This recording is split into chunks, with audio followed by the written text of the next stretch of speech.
Hello, my name is Cameron A. Bailey Sr., and I'm recording this video about the movie Deliverance. It's on Netflix.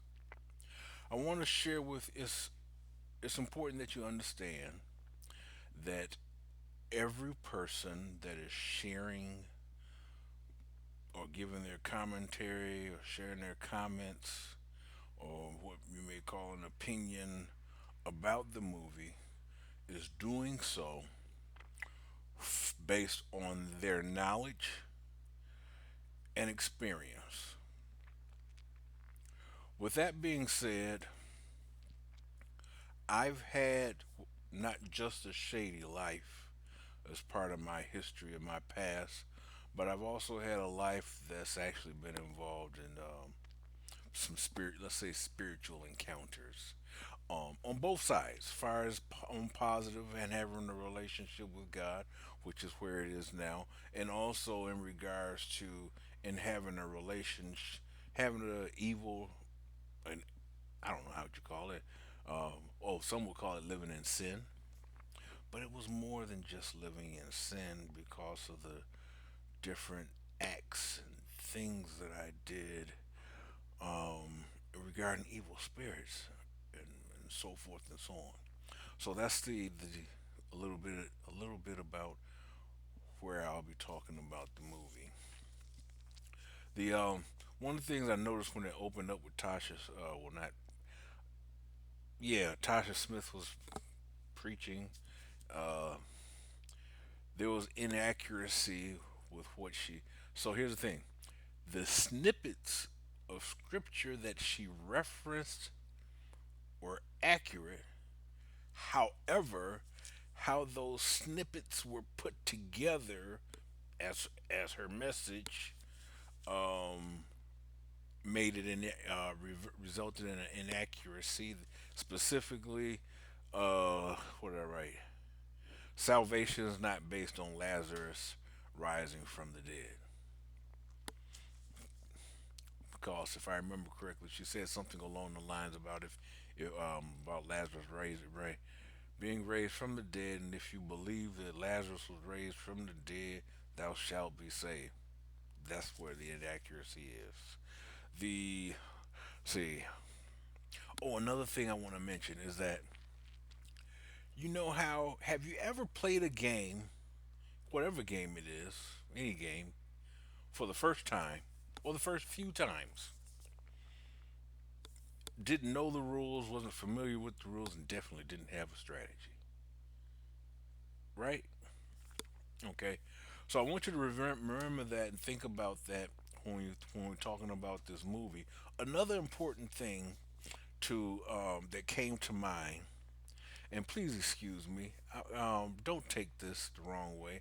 I'm not a racist, but here's the thing: I'm 54 years old, and outside of the scary movie, oh, and Candyman, all the rest of the horror movies have predominantly been based upon around Europeans and they're being the main characters or the preponderance of characters in such movies. And now all of a sudden we have one that's made by an African American male, Lee Daniels, which is outside of the European scope. So I think that's something to be noted. Let's get back. So my rest of I got about what 4 or 5 pages, 7 pages of notes here on my tablet. Okay. The and I wrote these notes as thing just came to me. Next one is when a dad leaves a family, the mom is not questioned and is held in high esteem because she's the one that stayed. And I'm not saying that's negative in a bad way, because it's not. I think it's very important that the children have at least one parent, if not both. I am the child, or what they make phrase as the product of a single mother, of being raised by a single mother who was raised by a single mother. So I can't talk against it because I'd be talking against myself and my own upbringing. And I love my mom. God rest her soul. So the next thing is, let's see.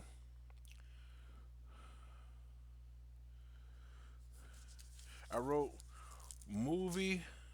The movie Deliverance. We're talking about Deliverance. The movie focuses on and is possibly targeting single moms.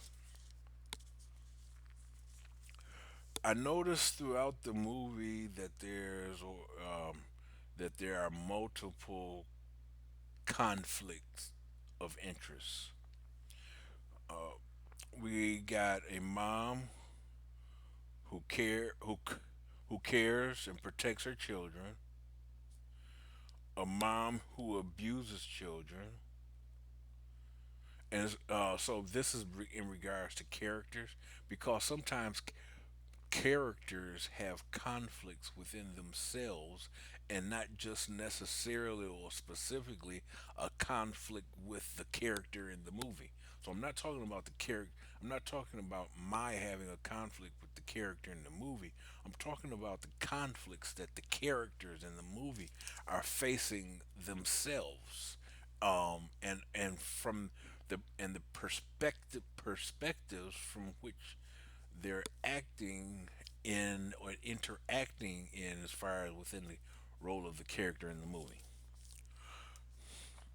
So we got a mom who children who love the mom. These are conflict of interest.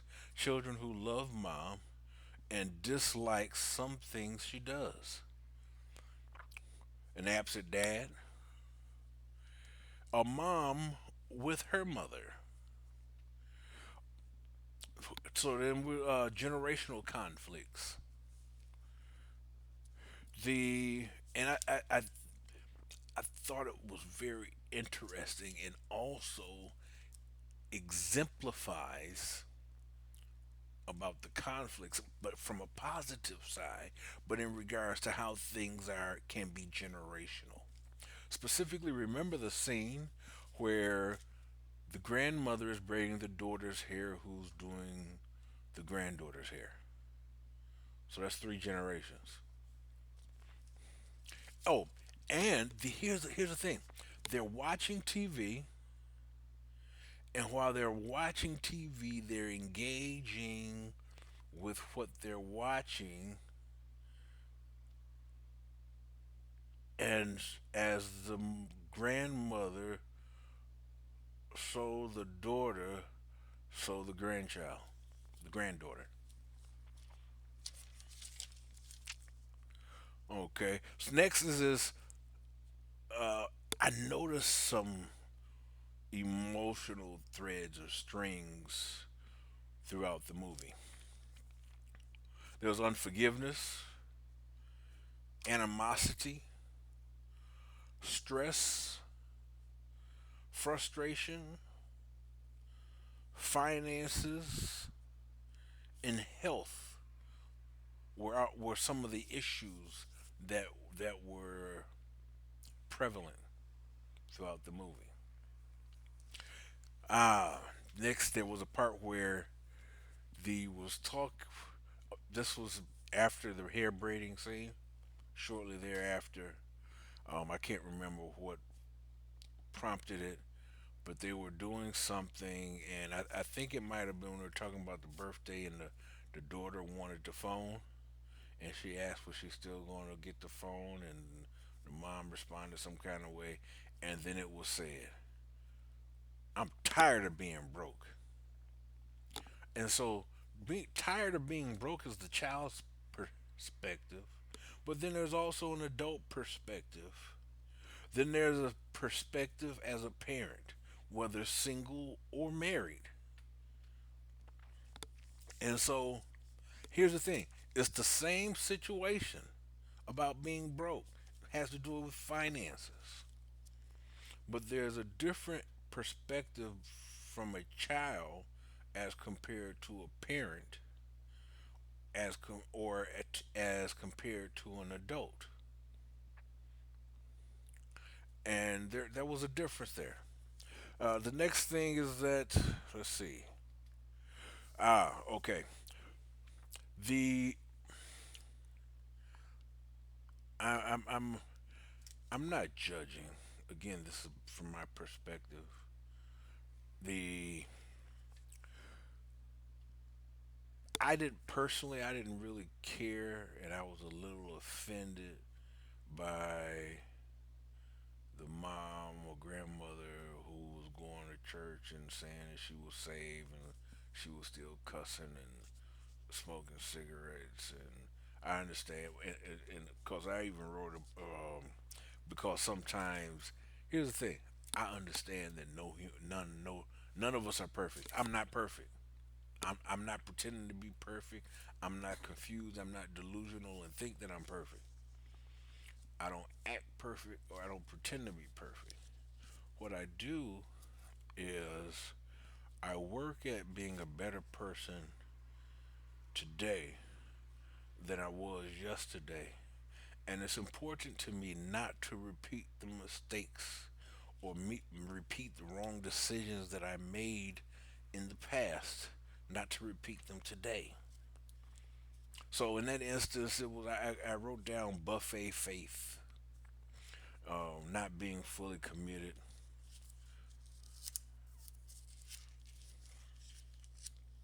Let's see here what I got next. Yeah, okay. A child loses respect for the mom and feels helpless. Oh, that was the instance. I believe that was the instance where the oldest son pushed the mother down. Um, I I I had a similar experience. I can't remember how old I was, but I was actually at church and when I pushed my mother down. And so it's it's difficult to be in a position where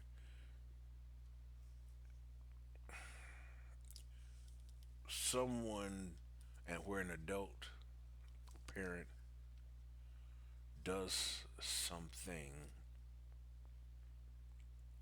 where you lose some respect for them and act out. I was wrong for pushing my mother down, and my pushing her down was disrespectful. And I did apologize to her for that, and we made up and we lived on and carried on and everything.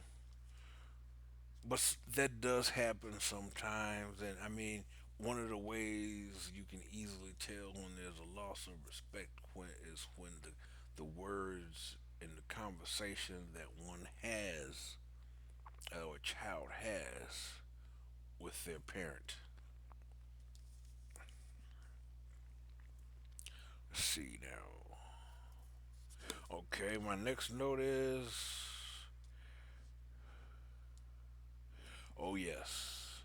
Wait a minute, let me get back where I'm at. Okay, yes. A single mother does what needs to be done for the survival of her children. You know,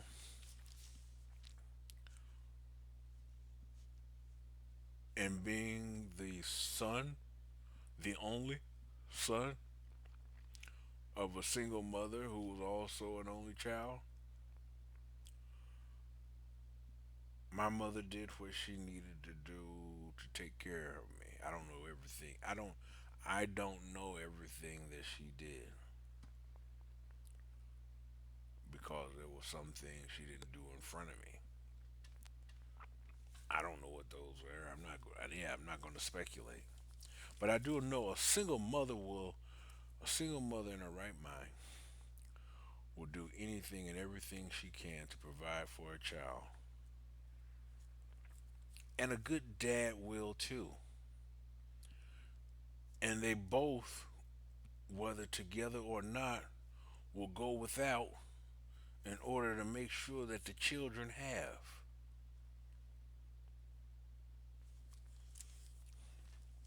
Let's see. And the single mother. Let's see what I wrote. She has she has rarely she rarely has anyone to lean on or complain to.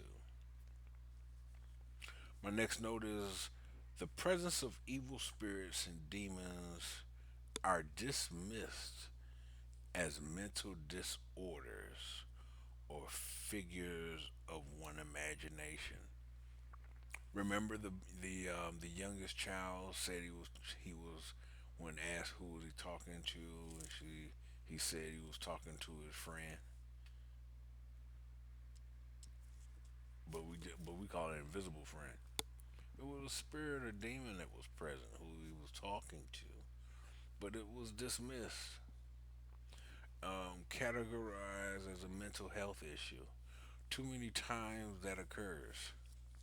Um, what I'm saying is, too many times mental health issues are not accepted for what they are, or the root of the symptom that's being displayed, because it's the symptom that's being displayed that's called or categorized as a mental disorder while ignoring the root.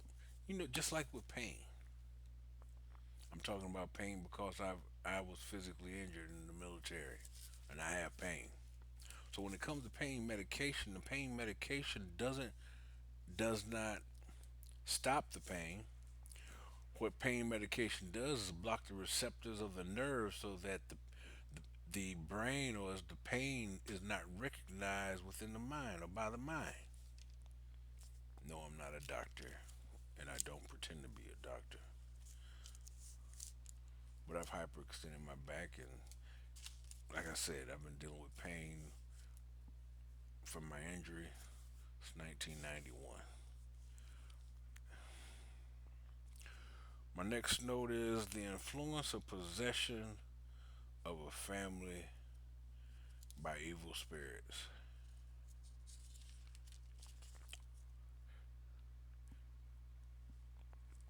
It was it was displayed in the movie.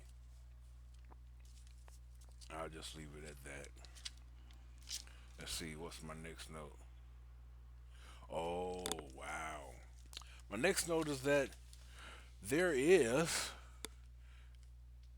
a racial divide that exists between women.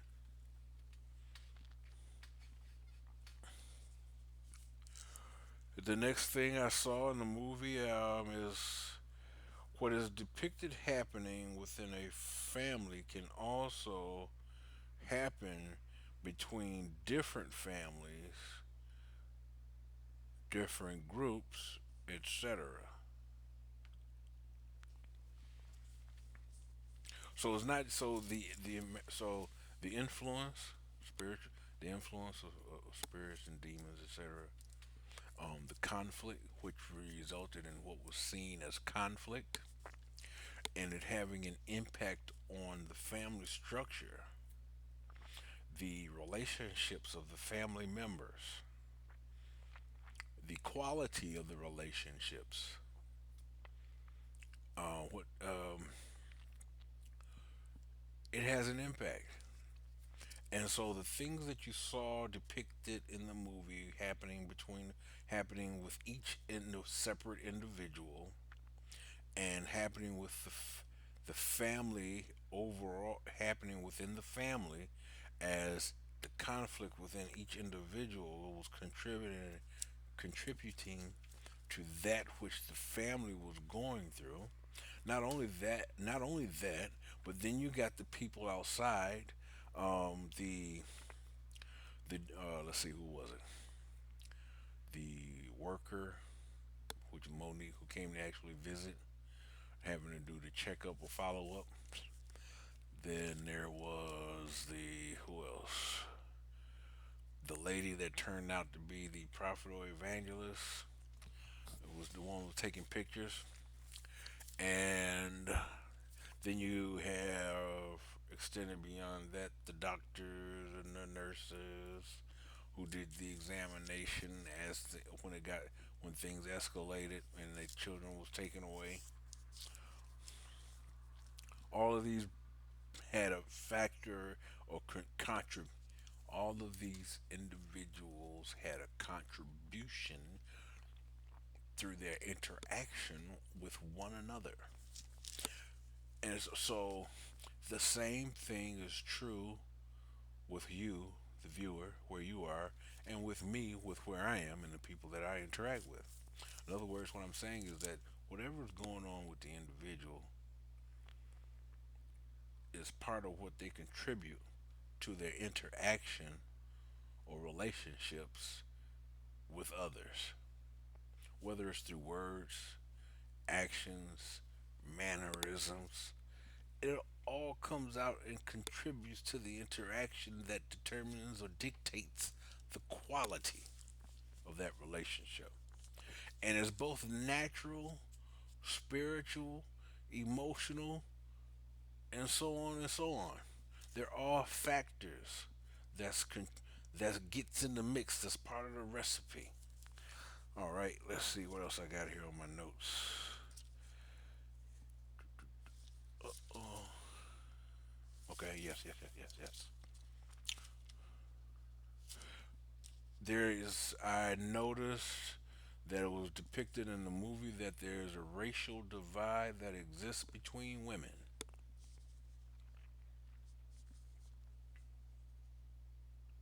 Wait a minute, did I do that? Nope, I did. Oh yes, I did this. I did this already. I apologize. And oh, the party, the birthday party. Come on now.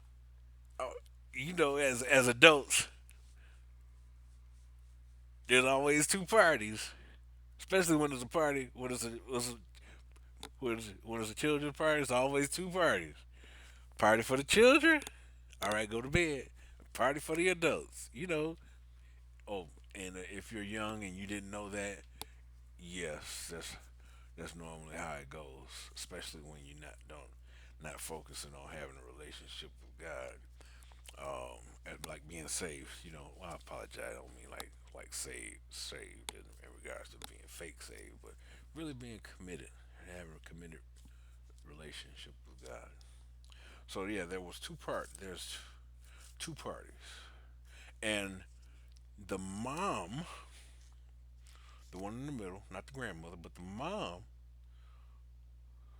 that instance after the party, and another instance when she went to a bar. I can't remember where in the movie that was, but in those two instances, the mom seeks comfort through pleasure. It happens. It's what they call a coping skill. See, the thing is that while in the heat of the moment, and any person who they are, regardless of who they are, any person can only can work with the things that they have, know, and understand. And so out of that arsenal of what they know and understand, they choose or make choices for coping with or dealing with things that they are presently encountering. And sometimes I admit it's not the best decision. And sometimes the worst decision is the best decision for that moment. I didn't know how it was going to come up, but here's what I mean. So there was a point in time in my life where I was doing drugs and alcohol, crack cocaine real bad, and still living a double life. You know, happy go lucky guy who takes care of home during the day, wife at work and the children asleep smoking crack at night. And so I was living a double life, and it was starting to catch up with me. And I'll never forget the day I had a conversation with my first wife, and she asked me, why didn't I smoke crack with her? The truth is, I could have smoked more crack if I had smoked it with her, because I would have done just like everybody else that I saw who had a girlfriend and they was both smoking crack. I would have put her out there on the street to turn tricks. She'd been turning tricks to make so that we could continuously have crack to smoke. That's what I would have did, but that's not what I chose to do. See, during that time, I was seeing moms who was not changing their baby diaper, house filthy, dishes for a sink, clothes, stuff all everywhere. They kids selling crack. Kids seeing, man, I seen all kind of stuff. And this was before that day when she asked me how come I didn't smoke crack with her. So based on everything that I saw had experienced up to that day when she asked me why didn't I smoke crack with her, the reason I decided not to smoke crack with her is because if I did, then the children, our four children, would not have had no parents because we've been too busy smoking crack. Would lost everything, been homeless, and there's no telling what they would have been, what they would have been, what they would have been exposed to. But one thing that I did know, or one other thing I didn't know, I didn't know if I would ever, I didn't know if there would ever be a day that I could ever be, that I would ever stop. So based on the things that I saw while smoking crack, all the different houses in the air, da da da, and my answer to her was that I better not ever see her smoking crack. And then I left them in the night and never returned. Never tried to get back with her. Um, but my reasoning, my thought, my thinking is that by my leaving and not smoking crack with her, she would, the children would at least have one parent instead of no parents and possibly going through a system, child welfare, or whatever. So avoided all of that. I understood that I'd be forever labeled the bad guy. Um, I, n- I never thought that she would be so hurt that she would purposely keep the children from me. But anyway, that's another story. Back to the movie, The Deliverance. Let me see here. Let's see. Okay, my next note is the recent events in today's time is, oh yes, with all the recent events that's been happening lately with all the different people in ministry. That's what I mean by recent events in today's time. There is a distrust of people in ministry, prophets, evangelists, pastors, etc., that pretty much leads one to conclude that the evil they face is more real than those who confess they know God and more real than God Himself. That is an unfortunate state of being. However, it is happening on purpose. Well, it's a lot, all of the information that's coming out in the news, the movies, so forth, is even with this particular movie. I'm gonna go ahead and say it now. I believe This movie, Deliverance, has two main purposes. The number one reason I believe for the movie Deliverance, aside from what the director's intent was or purpose, I believe the purpose of the movie is to let everyone know that the reality of evil spirits and demons, etc., not only is real, but is going to be seen like you're seeing me, more often, more easily, and more widespread in the community. It's not just a one culture thing, cause see, there is no distinction. All the things that we make up to deal with for separation, segregation, hatred, animosity, all the reasons that we use,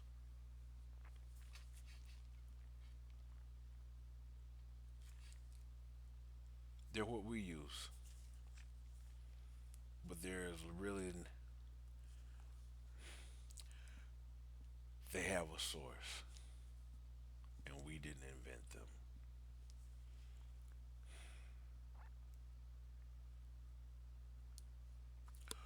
So with all this going on, the chaos is being incited.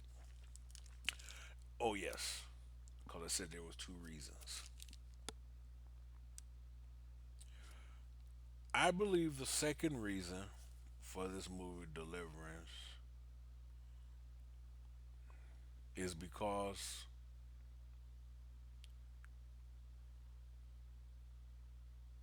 no one's gonna pay attention. It's considered a movie. It doesn't matter how many times you put on there, based on recent events or based on life events, or I forgot the exact phrasing. Very few people are going to mention it. Well, I mean, it's the talk of the town. It's become a hot topic right now. But in regards to the reality, the impact of what, not only the reality, but the the movie is just is considered the movie is being considered just that. It's a movie. What are movies for? Movies are for entertaining. Excuse me, I got dealing with some plant flies here. So with all these things going on, there is an increased sense of hopelessness brewing. Because I mean, if matter of fact, it was the mom. When you've had an experience where your belief is that God has let you down, because matter of fact, the mom believed God had let her down, or were wondering why He let her get raped as a child. That's what it was. So that's where she had that difficulty with going to God, because she believed God let her get raped. That's another inner conflict. But it's also a conflict in which one that resulted in separation as compared to closeness. And that's a conflict that she had to face at a point at one point towards the end of the movie. See, another thing that was in the movie was that sometimes we have to deal with our own inner conflicts, as they say, come to terms with our own inner conflicts before we can help someone else. Let's see here what we got next. My next note is, how much does it take to convince one of the reality or realness of evil spirits, demons, and spiritual wickedness? For some people will never believe. It won't matter if it's happening right to them. It won't matter how many eyewitnesses there are. Matter of fact, the nurse said she not going back in the room because she was in there when the boy back walked up backwards up the wall and all the but and the who was it? Not the mother, but the social worker or DSS worker told the doctor. Doctor didn't. It wasn't no big deal to the doctor. Like, yeah, okay, that's all in your head. And so, some people that's going to see these things and be eyewitness to these things are going to be told by others that's all in your head. But one cannot deny what they've seen. Let's see what my next note is. Oh, the next one is with this is when will the explanations of mental health be exhausted? When will the explanations of mental health be exhausted? At some point in time, mental health is going to reach a point where it can't explain what's going on. It can't. Yeah, it won't be able to explain it. The next note I have is the methods of exorcism that was used.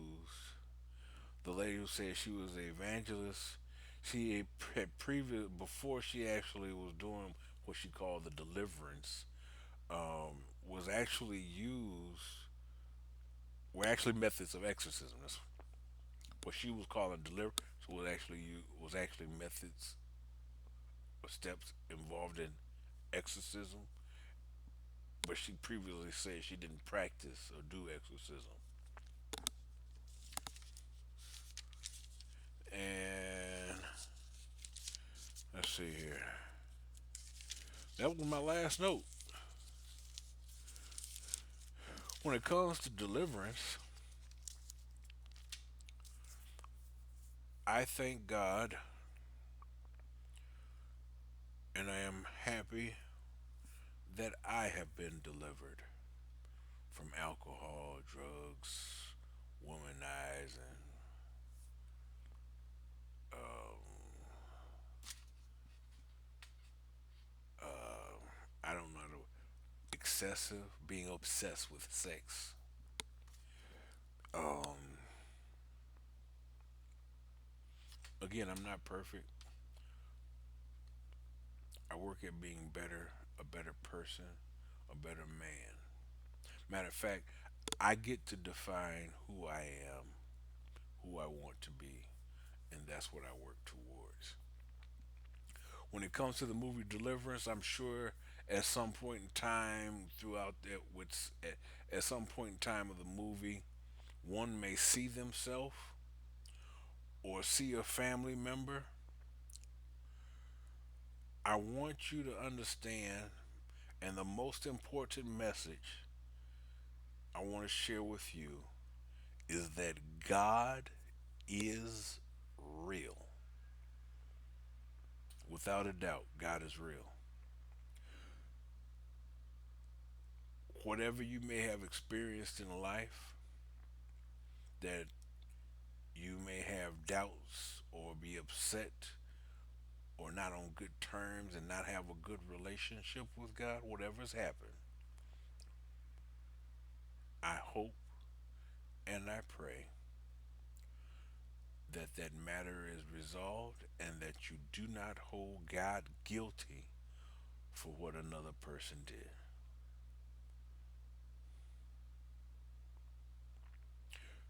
Thank if you've watched this, it's been almost 40 minutes for this review and my comments and share about the movie Deliverance that's on Netflix. If you watched all this, thank you, and I look forward to sharing again. All right, bye bye.